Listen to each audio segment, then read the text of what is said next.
मेरा नाम रवि है। यह बात तब की है जब मैं कॉलेज में पढ़ता था। मैं पढ़ाई में काफ़ी होशियार था। मेरे घर के हालात इतने अच्छे नहीं थे। मेरे घर में बस मेरी माँ ही थी। मेरे पापा बचपन में ही मर गए थे। मेरी माँ ने लोगों के कपड़े सिलकर मुझे पाला और पढ़ाया लिखाया। हमारा गुजारा किसी तरह से चल रहा था। मैं ग्रेजुएशन कर रहा था, लेकिन मुझे भी काफ़ी एहसास होता था कि मैं अपनी माँ की मदद करूं। इसीलिए एक दिन मैंने फैसला किया कि मैं ट्यूशन पढ़ाया करूँगा। मैंने यह बात अपने टीचर से शेयर की तो सर को काफ़ी अच्छा लगा।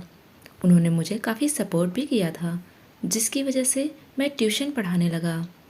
मैं 2 बजे फ्री हो जाता और फिर 4 बजे ही सबके घर जाकर उनको एक एक घंटा ट्यूशन पढ़ाता था। मेरी माँ भी काफ़ी खुश हो गई थी, क्योंकि मैं इस वजह से काफ़ी अच्छा कमा लेता था। दिन गुजरने लगे थे। एक दिन मेरे सर मुझसे कहने लगे, बेटा, मेरी एक ही बेटी है जो 10वीं की क्लास में पढ़ती है। अगर तुम उसे पढ़ा दोगे तो मैं तुम्हारा एहसानमंद रहूँगा। मैं भी हैरान हुआ था, क्योंकि वह तो खुद ही एक टीचर थे, तो वो अपनी बेटी को खुद भी तो पढ़ा सकते थे। लेकिन कहने लगे, मेरी बेटी बहुत शरारती है, मुझसे पढ़ती ही नहीं है।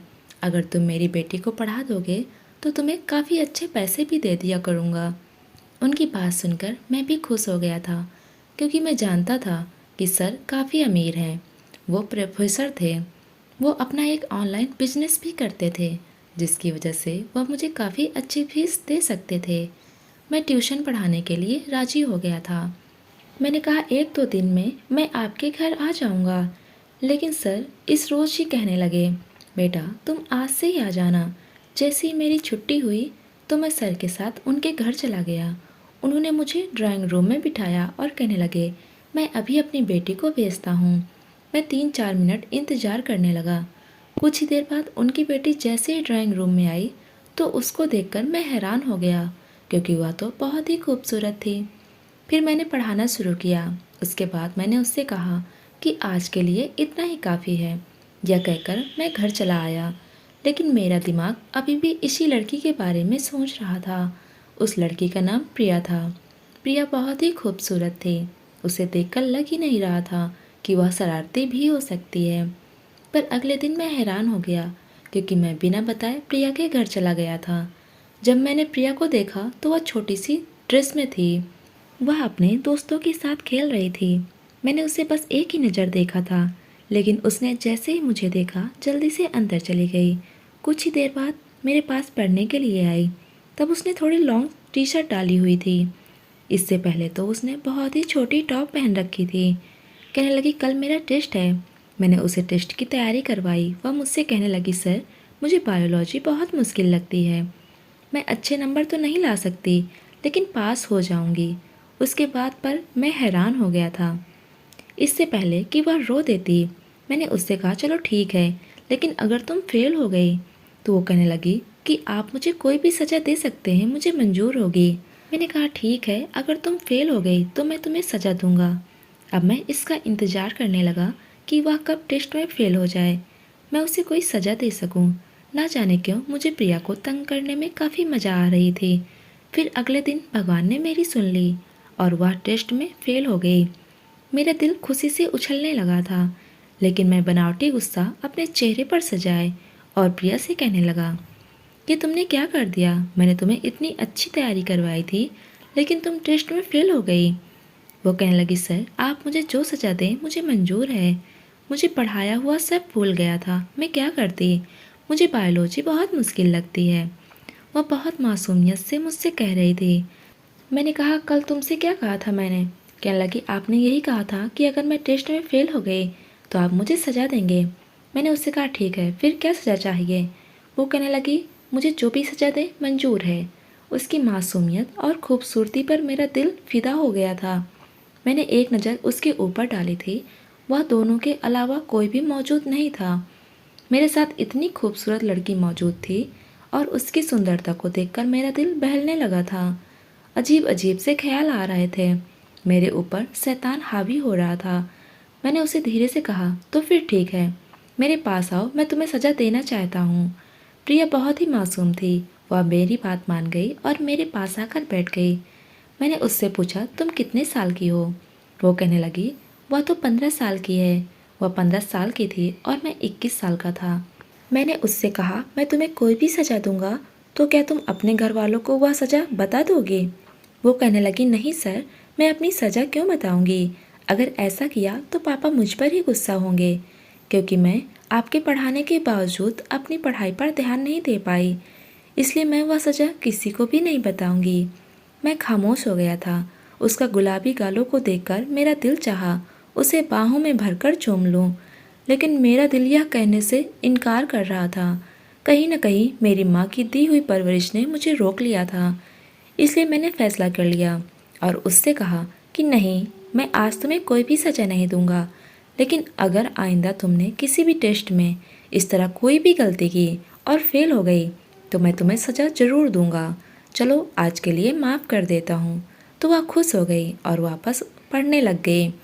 एक दिन मैं कॉलेज में ही था जब सर मेरे पास आए और कहने लगे, बेटा मुझे तुमसे कुछ बात करनी है। मैं कुछ देर बाद सर के पास गया तो वो कहने लगे, बेटा बैठो, मैं तुमसे प्रिया के बारे में बात करना चाहता हूँ। यह सुनकर मैं हैरान हो गया था कि अचानक से उनको क्या बात करनी है, लेकिन सर कहने लगे, बेटा मैं चाहता हूँ प्रिया तुम्हारे घर चली जाए। उनकी यह बात सुनकर मैं हैरान हो गया था कि आखिर वो ऐसा क्यों चाहते हैं। सर कहने लगे, बेटा मैं तुम पर विश्वास करता हूँ, तुम बहुत अच्छे लड़के हो, इसलिए चाहता हूँ मेरी बेटी तुम्हारे पास ही रहे, क्योंकि मुझे किसी काम के लिए बाहर जाना है, लेकिन शहर में मेरा कोई नहीं है जिसके पास मैं अपनी बेटी को छोड़ दूँ। और वैसे भी उसके टेस्ट हो रहे हैं। मैं यही सोचा कि तुम उसको पढ़ाती हो, इसलिए मैं उसे तुम्हारे पास ही छोड़ देता हूँ। तुम्हारे घर पर तुम्हारी माँ है, उसका ख्याल रख लेगी। मैं सर की बात सुनी तो हैरत में डूब गया था कि मैं क्या फैसला करूं, लेकिन मैंने सर को हाँ कह दिया। सर कोई बात नहीं, मैं आपकी बेटी को अपने पास घर पर पढ़ा दूंगा। लेकिन अंदर से मेरा दिल परेशान हो रहा था, क्योंकि मैं बहुत मुश्किल फैसला लिया था कि ऐसा कैसे हो सकता है। मैं अपने दिल को प्रिया को अपने घर में ही देखकर कैसे संभाल सकता हूँ। मैंने सर से हाँ तो कह दी थी। फिर सर मुझे अपने साथ अपने घर ले गए। सर ने शायद प्रिया को फ़ोन करके तैयार रहने के लिए बोल दिया था। उसके साथ एक छोटा सा बैग था। प्रिया काफ़ी उदास थी, पर उसे समझाने लगे, बेटा देखो, अपने टीचर को तंग नहीं करना, यह सब आपको पढ़ाएंगे और उनकी माँ आपका ख्याल रखेंगी। मैं इन पर भरोसा कर रहा हूँ, लेकिन तुम बहुत शरारती हो, मुझे डर है कहीं तुम रवि को तंग ना करो और वह तुम्हें डांट ना दे। इसलिए मैं चाहता हूँ कि उन्हें तंग मत करना और वह जैसा पढ़ाएं वैसे ही पढ़ना। प्रिया कहने लगी, ठीक है पापा, मैं सर को शिकायत का मौका कभी नहीं दूंगी। इस तरह से प्रिया को अपने घर लेकर चला गया था। कोई गाड़ी तो थी नहीं, मैं मोटरसाइकिल पर था, इसलिए प्रिया को अपने पीछे बिठाया और उसका बैग मैं आगे रख लिया था। प्रिया काफ़ी आराम से बैठ गई थी। उसने एक हाथ मेरे कंधे पर रख दिया था तो मुझे कुछ महसूस सा होने लगा था। मेरा दिल धड़क उठा था। मैं जितना चाहता कि उस लड़की को खुद से दूर रखूं, उतना ही मेरा दिल उसकी तरफ खींचता चला जा रहा था। लेकिन मैं खुद पर काबू पाया और मैं उसे अपने घर लेकर आ गया। माँ ने उसे देखा तो बहुत हैरान हो गई थी। मैंने माँ को सारी बात बताई। माँ कहने लगी, इधर आओ बेटा, मुझे तुमसे कोई बात करनी है। मैं माँ के पास गया तो कहने लगे, बेटा तुमने यह क्या कर दिया? तुम जानते हो ना कि तुम्हारी कजिन की शादी है, जहाँ मुझे भी जाना है। वह शादी दूसरे शहर में है। मैं 3-4 दिन बाद ही वापस आऊँगी। अब तुम प्रिया को लेकर आ गए हो तो अब वह अकेली कैसे रहेगी? माँ की बात सुनकर मेरे दिमाग में आया कि मैं तो भूल ही गया था कि उनको एक शादी पर जाना है। मैं क्या करता? मुझे काफ़ी अजीब लग रहा था, लेकिन मैंने खुद को समझाया। माँ से कहा कि आप इस समस्या का हल निकालें। अब ऐसा तो नहीं कर सकता कि प्रिया को वापस भेज दूँ, क्योंकि प्रिया के पापा चले गए होंगे और अगर मैं सर को अब इनकार करूँगा तो उन्हें अच्छा भी नहीं लगेगा। इसलिए ऐसा करते हैं कि आप शहर चले जाएं, मैं प्रिया को संभाल लूँगा। वह बहुत ही अच्छी बच्ची है, मुझे कोई दिक्कत नहीं होगी। माँ कहने लगी, नहीं नहीं, ऐसा नहीं कर सकते, मोहल्ले के लोग बातें बनाएंगे। मुझे गुस्सा आ गया। मैंने कहा, माँ आप मोहल्ले वालों की बातों पर कब से विश्वास करने लगी? आपको पता है ना मेरी नीयत क्या है? क्या आपको अपने बेटे पर भरोसा नहीं है? आप ऐसा करें, आप आराम से शादी में जाएं, आपकी परवरिश पर कभी दाग नहीं आने दूंगा। मेरी माँ को मुझ पर विश्वास था, इसलिए वो शादी में चली गईं। अब इस घर में मैं था और प्रिया मेरे साथ ही थी। वह मुझसे पूछने लगी, सर आपकी माँ कहाँ गई हैं? मैंने कहा उन्हें बाहर कुछ काम था, रात तक आ जाएंगे। मैंने उसे कुछ भी नहीं बताया और यही कहा कि माँ काम से गई हैं, वो जल्दी वापस आ जाएंगी। मैं प्रिया को पढ़ाने लगा। मैंने उसे बायोलॉजी समझा दी थी, लेकिन उसे कुछ भी समझ नहीं आया। वो कहने लगी, सर स्कूल की कल छुट्टी है, मुझे स्कूल नहीं जाना, इसलिए बाकी का आप मुझे कल पढ़ा देना। मुझे भी याद आया कल तो छुट्टी है और मुझे भी स्कूल नहीं जाना था, क्योंकि हमारे कॉलेज पर एक स्पोर्ट डे होने वाला था, इसलिए मैंने छुट्टी ही करनी थी। अब मैं हैरान हो गया। मैं प्रिया को कहने लगा, ऐसा करते हैं तुम सो जाओ, क्योंकि वैसे भी कल छुट्टी है, तो मैं तुम्हें बाकी सारा कल पढ़ा दूंगा। प्रिया कहने लगी, ठीक है सर। मैंने उसको रूम का रास्ता दिखाया तो वो वहाँ चली गई, लेकिन फिर अचानक ही उसे मेरी माँ का ख्याल आया। वो कहने लगी, सर आपकी माँ तो अभी तक नहीं आई, वो कहाँ हैं?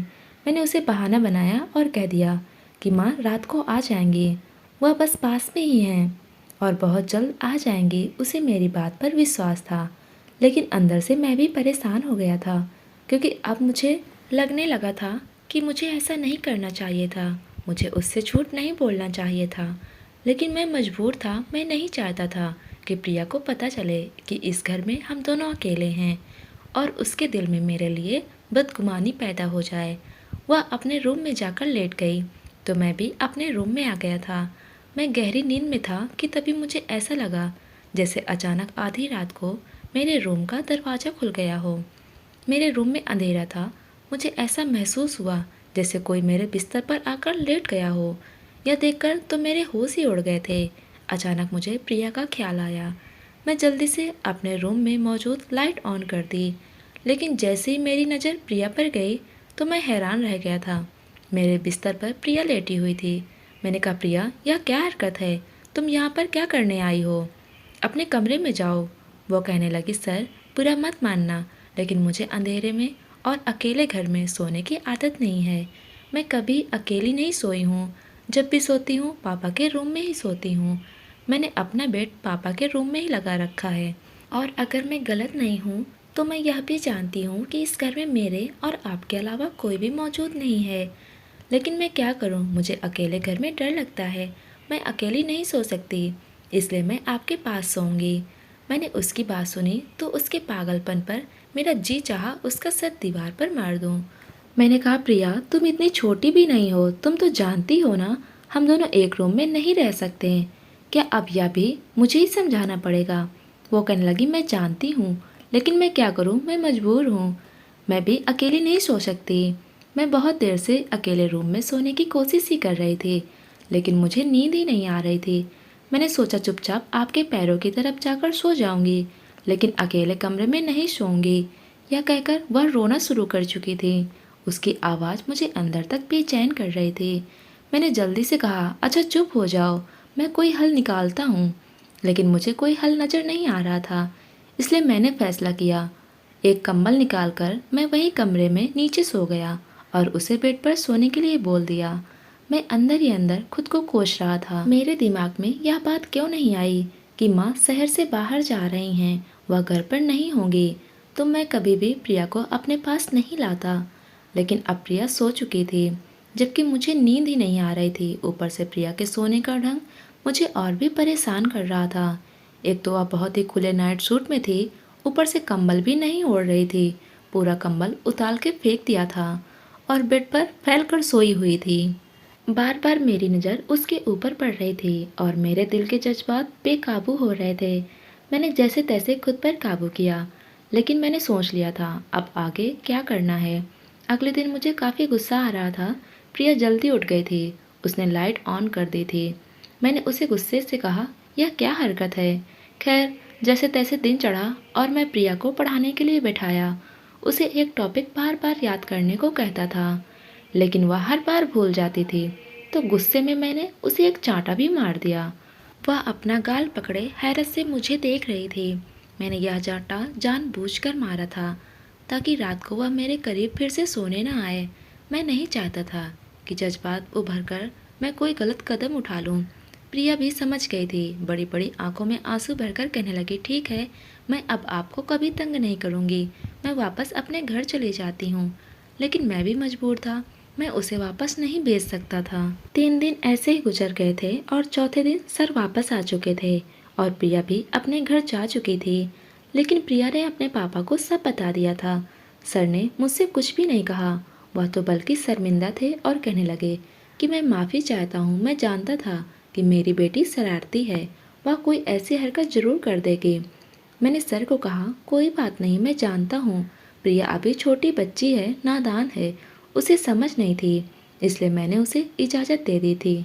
लेकिन अगले दिन सर ने कहा, अब प्रिया तुमसे नहीं पढ़ेगी, उसके लिए कोई लड़की का इंतजाम करूँगा जो उसे पढ़ाया करेगी और तभी वह उससे डर कर पढ़ेगी। प्रिया अब मुझसे नहीं पढ़ती थी, लेकिन मेरा गुजारा फिर भी चल रहा था। मैं धीरे धीरे भूल रहा था, लेकिन दिल के किसी कोने में वह अभी भी बसी हुई थी। जब मैंने उसको थप्पड़ मारा था और उसकी आंखों में आंसू आ गए थे, उस पल को याद करता हूँ तो दिल में एक अफसोस होता है। मैं नहीं चाहता था कि मेरी वजह से प्रिया की आंखों में आंसू आए, लेकिन उस समय प्रिया को थप्पड़ मारना जरूरी था। मैं भी उस समय उम्र के नाजुक हिस्से में ही था, हम दोनों की उम्र बहक जाने वाली थी।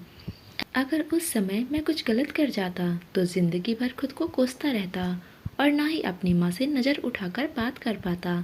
इसलिए मजबूरन प्रिया को सही राह दिखाने के लिए उसे थप्पड़ मारना जरूरी था। 4 साल गुजर चुके थे और अब यूनिवर्सिटी में थी। वह मुझे 6 साल छोटी थी। एक दिन अचानक से मेरी नज़र यूनिवर्सिटी के गेट पर प्रिया पर पड़ी। मैं उसकी खूबसूरती को देखकर हैरान हो गया था। वह छोटी और शरारती नहीं रही, बल्कि बड़ी और समझदार बन गई थी। उस यूनिवर्सिटी की हवा लग गई थी। कुछ लड़के उसके आसपास खड़े थे और उससे बातें कर रही थी। मैं हैरान हुआ। मैंने एक नज़र उसे देखा, शायद वह भी मुझे पहचान गई थी, लेकिन वह मेरे पास नहीं आई। मैं बहुत ही हैरान हुआ कि ऐसी भी क्या नाराज़गी कि वह मेरे पास भी नहीं आई। कितने दिन ऐसे ही गुजरने लगे थे। मेरा दिल कहीं तड़प रहा था। दिल में तभी हुई प्रिया के लिए मोहब्बत फिर से मचलने लगी थी। मैं अब प्रिया को रोज ही देखता था। उसके पास वही 3-4 लड़के होते थे जो उसके दोस्त बन गए थे और यह चीज़ मुझे बिल्कुल भी अच्छी नहीं लग रही थी। मजबूरन एक दिन मैंने प्रिया के पास जाने का फैसला किया और उससे कहने लगा, क्या तुमने मुझे पहचाना नहीं? उसने मेरी बात का जवाब नहीं दिया। मैं बहुत गुस्से में आया, उसका हाथ दबोचकर साइड पर ले गया। वो कहने लगी, यह क्या हरकत है? मैंने उससे कहा कि तुम मुझे ऐसे इग्नोर करोगी तो मैं यह सब करने पर मजबूर हो जाऊंगा, इसलिए चुपचाप मेरी बात सुनो। प्रिया कहने लगी, मैं जानती हूँ तुमने मुझे पढ़ाया था और कुछ। उसकी बात सुनकर मैं हैरान हो गया। मैंने तुम्हें पढ़ाया, क्या तुम इसका बदला ऐसे लोगी? मेरी तुम बहुत इज्जत करती थी, लेकिन अब मुझसे ऐसे बात करोगी? वो कहने लगी, उस वक्त तुम मेरे सर थे, लेकिन अब तो मेरे कुछ भी नहीं लगते और जिनको मैं नहीं जानती मैं उनसे ऐसे ही बात नहीं करती। मैं बहुत परेशान हो गया था कि उससे कैसे माफ़ी मांगूं। फिर एक रोज़ मैंने उससे माफ़ी मांग ही ली थी। मैंने उससे कहा, उस समय मेरा तुम पर गुस्सा करना बहुत ज़रूरी था। अगर तुम पर गुस्सा नहीं करता तो बहुत कुछ गलत हो सकता था। तुम और मैं उम्र के नाजुक हिस्से में थे। वह उम्र बहुत ही नाजुक होती है और ज़रा सी गलती हम दोनों को बर्बाद करके रख देती। इसीलिए मजबूरन मुझे तुम पर गुस्सा करना पड़ा था और तुम पर हाथ उठाना पड़ा, क्योंकि यह कोई छोटी बात नहीं थी कि एक जवान लड़का और लड़की एक ही कमरे में अकेले सोएं। मैंने तुम पर इसीलिए गुस्सा किया था कि तुम गुस्सा होकर मुझसे अलग सोना शुरू कर दो। मैं भी एक लड़का था, कब तक खुद पर कंट्रोल करता। मैं नहीं चाहता था कि मैं तुम्हारे साथ कुछ गलत करूं। और सच तो यह है कि मैं धीरे धीरे तुम्हें चाहने लगा था, तुमसे मोहब्बत हो गई थी। मेरी बात सुनकर वह खामोश रही, कुछ भी नहीं बोल रही थी, लेकिन उसकी आंखों की चमक मुझे बता रही थी कि मेरी बात सुनकर वह खुश हुई थी। शायद वह भी मुझसे मोहब्बत करती थी। वह चली गई, लेकिन अब मैं जानता था कि शायद उसे गलती का एहसास हो जाएगा और वह मुझसे बात करने आएगी। दिन ऐसे ही गुजरने लगे। एक रोज़ किसी ने मुझे पीछे से आवाज़ लगाई। जैसे ही मैंने पीछे देखा तो प्रिया थी। वह मेरे पास आई और कहने लगी, मुझे माफ़ कर दो, मुझे यह सब कुछ नहीं करना चाहिए था, लेकिन मैं क्या करती? मुझसे आज तक किसी ने ऊंची आवाज़ में बात भी नहीं की थी। तुमने मुझे पढ़ाया उसका बहुत बहुत धन्यवाद, लेकिन मैं बहुत ही नाजुक थी। मेरे पापा ने मुझसे कभी तेज शब्दों से बात भी नहीं की थी, लेकिन तुमने तो मुझे थप्पड़ ही मार दिया था। तब से मैंने फैसला कर लिया कि मैं अपने पापा को बता दूंगी और मैं तुमसे अब नहीं पढ़ूंगी। अपने पापा से कहकर कोई दूसरी टीचर रख लूंगी। उसकी बात सुनकर मैं थोड़ा सा मुस्कुराने लग गया। अब हम अच्छे दोस्त बन चुके थे और धीरे धीरे हमारे बीच नज़दीकियाँ बढ़ने लगी थी और यह नज़दीकियाँ मोहब्बत में बदल गईं।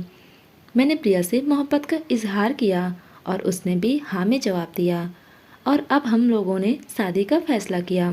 प्रिया ने अपने पापा से बात की तो उसके पापा को थोड़ा ऐतराज़ हुआ, लेकिन प्रिया ने उन्हें मना लिया था। मैंने भी अपनी माँ से बात की, मेरी माँ भी मान चुकी थी। अगले दिन ही मैंने अपनी माँ को अपना रिश्ता लेकर प्रिया के घर भेज दिया था। मेरे सर को भी अब इस रिश्ते से कोई ऐतराज़ नहीं था। खुशी खुशी इस रिश्ते के लिए राज़ी हो गए थे और ठीक 15 दिन के बाद प्रिया मेरी दुल्हन बनी मेरे कमरे में बैठी हुई थी और मैं उसके सामने उसको निहार रहा था। वह शर्म से अपने आप में सिमटी जा रही थी। मैंने उसका हाथ थामते हुए कहा, प्रिया, अब तुम पूरे अधिकार से मेरे साथ बिस्तर पर मेरे साथ सो सकती हो, क्योंकि अब तुम मेरी पत्नी हो। यह कहकर मैंने प्रिया का हाथ चूम लिया और वह भी शर्माते हुए मेरे सीने से लग गई। दोस्तों, उम्मीद करते हैं आज की कहानी आपको पसंद आई होगी। पसंद आई हो तो वीडियो को लाइक करें, चैनल को सब्सक्राइब करें। धन्यवाद।